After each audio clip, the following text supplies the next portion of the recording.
I ran my dad's company for 14 years, then he gave my sister the CEO title because she lights up a room. She took credit for my work, became CEO, then called me crying when it all collapsed. I've always been the one who showed up. First to the site, last to leave.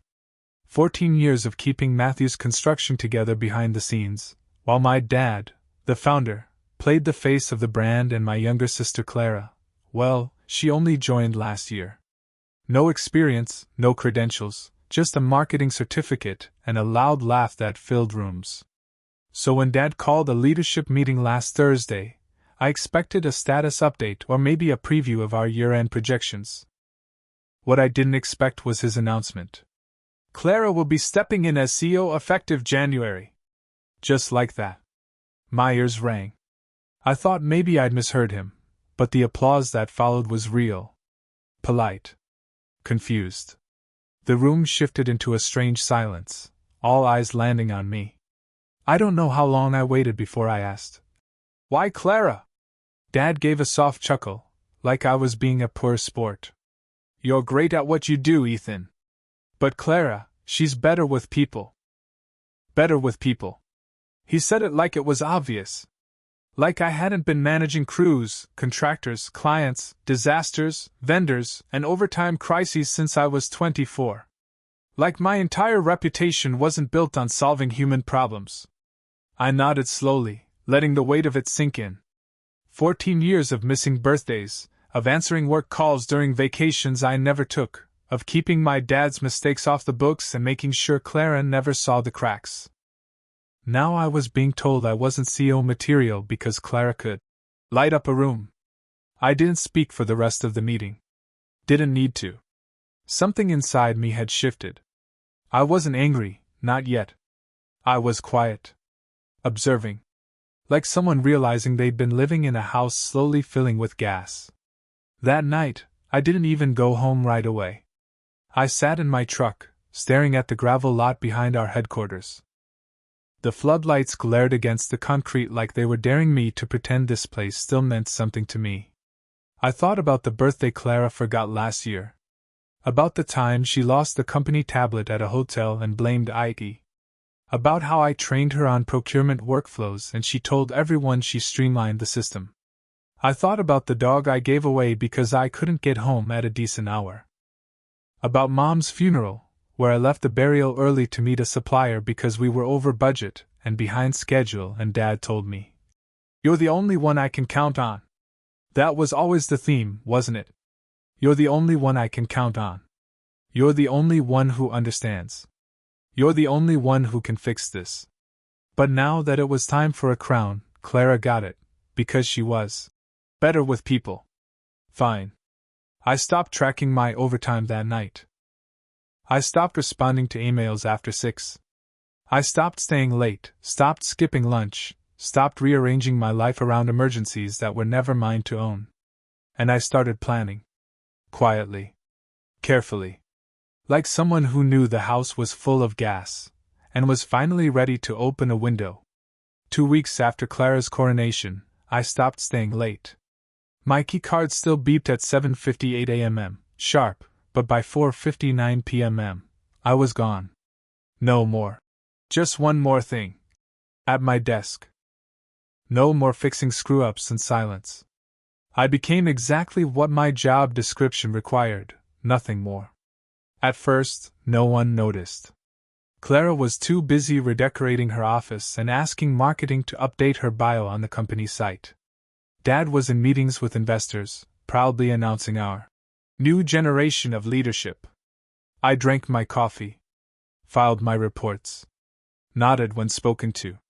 Then came Westridge. Westridge was the kind of bid we used to dream about, 10 million over 2 years, a new housing development out in Clearview. I had quietly laid the groundwork months ago. Clara was supposed to manage the follow-up and submit the final proposal.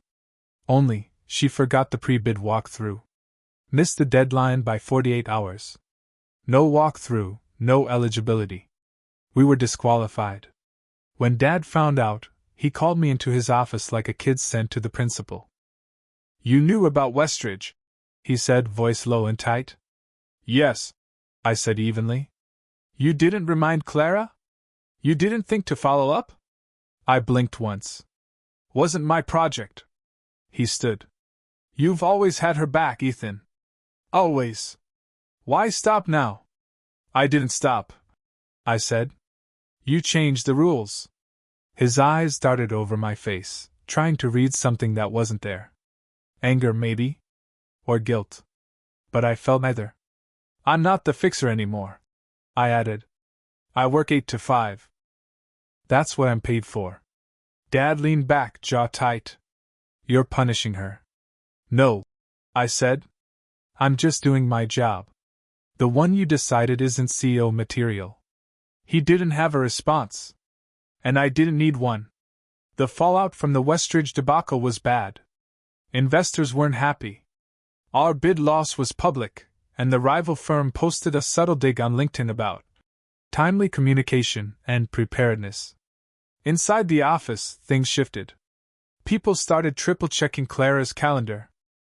Grace, the receptionist, began emailing her reminders with red receipts.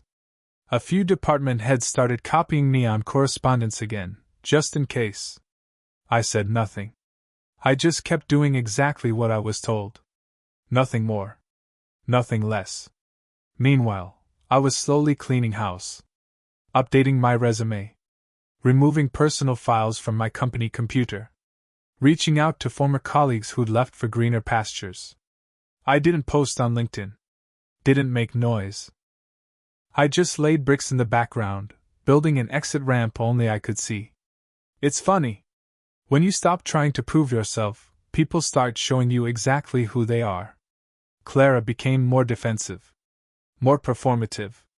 Dad grew colder, his tone clipped. Like I was failing some unspoken duty to keep everything running quietly. But I'd done my time. I'd sacrificed my 20s. My relationships. My health.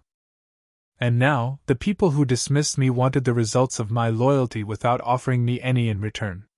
I watched them scramble, and I felt peace. Not pettiness. Not triumph. Just clarity. They chose Clara. Now they could have her. The Harrington meeting was supposed to be routine. Our firms had partnered before, on the Dalton project back in 2019, and I'd stayed in touch with their director of ops, Julian Grant. When he invited us to consult on a joint logistics venture, Clara insisted on leading the meeting. I offered to prep her. She waved me off. She opened with a slideshow and 5 minutes of buzzwords. Julian smiled politely, then turned to me. Ethan, can you walk us through the staging plan? I nodded. 15 minutes later, I had the room. I didn't mean to. I wasn't trying to outshine her. I just knew what I was doing. Clara smiled tight, eyes flicking to her phone when she thought no one noticed. After the meeting, Julian pulled me aside. Off the record, he said. If you ever want a real leadership role, give me a call. Harrington doesn't overlook talent. I just smiled. But something shifted inside me, clean, sharp, and quiet. Like a cord had been cut. 2 weeks later, Clara botched another project. This time, it was a high-rise deal in Metro North. She promised completion by Q4. Didn't realize the supplier was already delayed on steel by 5 months. It wasn't malicious. Just careless. Dad called a weekend emergency meeting. I didn't attend. Monday morning, I walked in, same time as always, and found him waiting in my office. You could have warned her, he said without preamble. She's the CEO, I said. He sighed hard. So now you're just going to let her fail? No, I said. She's doing that on her own. His face twisted. We built this company for both of you. No, I corrected. You built it for Clara. You just used me to hold it up until she was ready to take the keys. He didn't deny it. And I didn't offer to help. When Clara came to my office later that day, she looked smaller. Tired. I didn't know about the steel delay, she said. Why didn't you say anything? Wasn't my project, I replied. She laughed a little. Nervous. You're really doing this? Letting the whole place fall apart just to prove a point? No, I said calmly. I'm letting you lead. That's what you wanted, right? She blinked. I thought you didn't care about titles. I don't, I said. But I care about truth. And if I'm not good enough to lead, I'm not good enough to rescue either. I thought she'd snap. But she didn't. She just stared at me like she was seeing me for the first time, and maybe realizing she never had. Later that night, I took a walk around the block and called Julian. We talked for an hour. At the end of the call, I had an offer, not today, not tomorrow, but soon. A leadership role. Full autonomy. Respect. And all I had to do was finally let go. I stood there under the streetlight, phone cooling in my hand, and realized I felt lighter than I had in years. Not because I was leaving, but because I finally believed I could. When the dinner invitation came, I knew what it really was. Mom would have called it a family night, but she wasn't here anymore to soften things. Dad texted me himself. Dinner at the house. Just us. 7 p.m. Let's talk. I almost didn't go. But curiosity outweighed caution.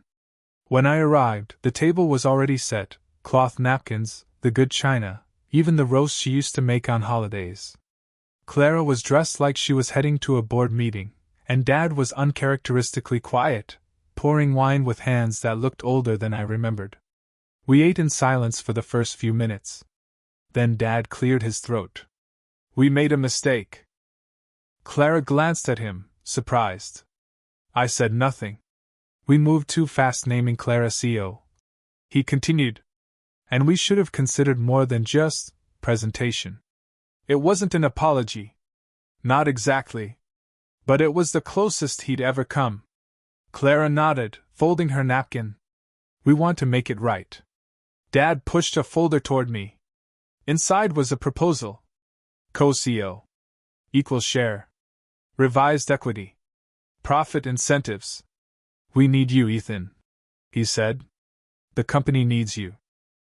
I studied the document for a long moment. It was generous. Lavish even. But not real. Not where it counted. This isn't about me, I said finally. It's about patching the hole in a ship that's already taking on water. Dad's jaw clenched. You think we're failing. I think, I said carefully, you're reacting to a crisis, not recognizing my value. There's a difference. Clara's voice was softer than I expected. You're right. About all of it. That surprised me more than anything. But I stayed steady. This, I said, tapping the folder, should have come before you gave her the title. Before Westridge. Before Metro North. Dad leaned forward. You don't have to make a decision tonight. Just think about it. I nodded. I have. They both looked up. I'm resigning at the end of the quarter. I've accepted an offer from Harrington Development. Dad's face paled. Clara blinked, stunned. The room fell silent. You're going to our competitor? He asked, voice low. I'm going where I'm respected, I said. After everything I gave you. He started, but I held up a hand. You didn't give me anything, Dad. I earned every inch. Every contract. Every late night. Every saved deal. You just stopped noticing. Clara opened her mouth, but no words came. I stood slowly, sliding the folder back across the table. I'm not angry anymore, I added. Just done.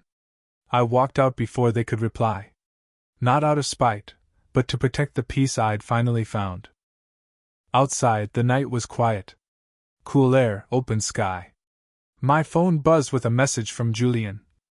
Excited to have you aboard. You'll build something incredible here. For the first time in years, I believed that was true. I wasn't the shadow anymore. I was the architect of my own future. 6 months into my role at Harrington Development, I barely recognized the man in the mirror. I was sleeping again. Smiling more. I didn't wake up to 3 a.m. Text from Clara or get summoned into urgent meetings because Dad forgot to read a contract. I had weekends. I had clarity. And most of all, I had respect. Julian gave me real authority. No babysitting, no undercutting. Just trust. I streamlined side ops, negotiated smarter supplier deals, and launched a mentorship program for junior managers. Our first quarter metrics were already outperforming projections. Then one Thursday, around 10:12 a.m., Grace, my old receptionist, called. "Hey, Ethan. I'm sorry to bother you, but I thought you should know." Her voice was careful, like she wasn't sure what lines still existed between us. "Your dad had a heart attack this morning. He's okay for now. But things at Matthews are bad. Clara's panicking. We've lost 3 major contracts." I didn't say anything for a while. Just listened to the low hum of her breath. "I shouldn't even be calling," she added. "But I thought maybe someone should." "Thanks, Grace," I said quietly. "I appreciate it." I stared at the wall for a long time after the call. My new office was bright, the walls lined with sketches of our upcoming projects. My name was on 3 of them. I should have felt vindicated. But I didn't. I felt tired. That night, I skipped dinner and took a long walk, like I used to do when everything was falling apart. But this time, there was no decision to make. I wasn't going back. I had nothing to prove. Still, I couldn't ignore the part of me that remembered the crews. The employees? The ones who depended on the company, not the name. I thought about Stan, our longtime foreman who still wore boots with holes in the soles but never missed a shift. About Marcy and Billing who worked 2 jobs and never got her overtime paid on time. About Grace, calling not for herself, but for everyone who was still stuck cleaning up someone else's mess. And I realized something. I wasn't angry at my family anymore. I just didn't trust them to do right by the people they led. The next morning, I texted Clara. Not with rage. Not with pity. Just this. "If you're ready to talk, not about titles, but about responsibility, I'll meet you." But only once. She replied 4 hours later. "Please. I need your help. I don't know what I'm doing." There was no manipulation in it. No performance. Just a sentence from someone overwhelmed, cornered, and possibly humbled. I stared at the message for a long time. Then I replied. "Friday. 10 a.m., neutral ground. You pick the place." I wasn't going to rescue her. But I would show up, with open eyes and full control. Not because I owed anyone anything. But because this time, I'd be walking into the room as a man who chose his path, and was ready to own it. We met at a quiet cafe near the industrial park. Clara looked smaller than I remembered, hair tied back, no makeup, her blazer wrinkled like she'd slept in it. She didn't smile when I walked in. Just stood, nodded once, and sat back down. "Thanks for coming," she said, voice hoarse. I nodded. "You picked the place?" She looked around. "It's halfway between our HQ and yours. Neutral ground." We sat in silence for a few moments, the clink of mugs and quiet shuffle of chairs filling the air. She didn't launch into a pitch or beg. Instead, she pulled out a manila folder. "These are the numbers. Real ones. No fluff. No spin." I flipped through it. It was worse than I expected. 3 major accounts gone. Project delays. Vendor complaints. Payroll falling behind. The company had bled in my absence. "I messed up," she said finally. "I thought I could do this, but I didn't even know what I didn't know." I looked up at her. She didn't look defeated. She looked honest. For once. "You weren't ready," I said. "I'm still not," she replied. "But I'm learning. Or trying to." She paused, then added quietly. "I thought being CO meant looking the part. Being confident. Dad made it look easy. But the truth is you made it run. I just took credit for the shine. It wasn't a trap. It wasn't guilt. It was clarity. The kind I'd waited years for, though I no longer needed it. I'm not coming back, I said gently. She nodded. I figured. But I hoped maybe you'd consult. Help steady the ship. Just long enough for me to learn how to captain it. I took a slow sip of my coffee. Why now? Because for the first time, she said, I'm not trying to prove something. I'm trying to fix it. We sat in that truth together. The old Ethan would have leapt to save her.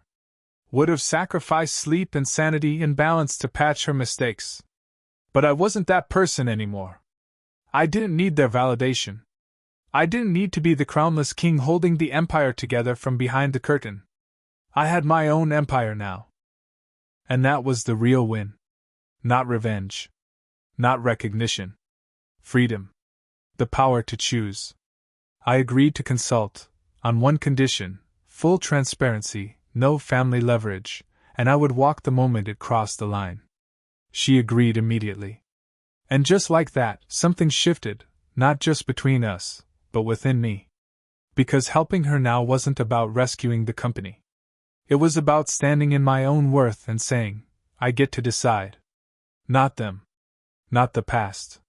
Me. When I left the cafe, the sun was already high. The world felt the same, but I didn't.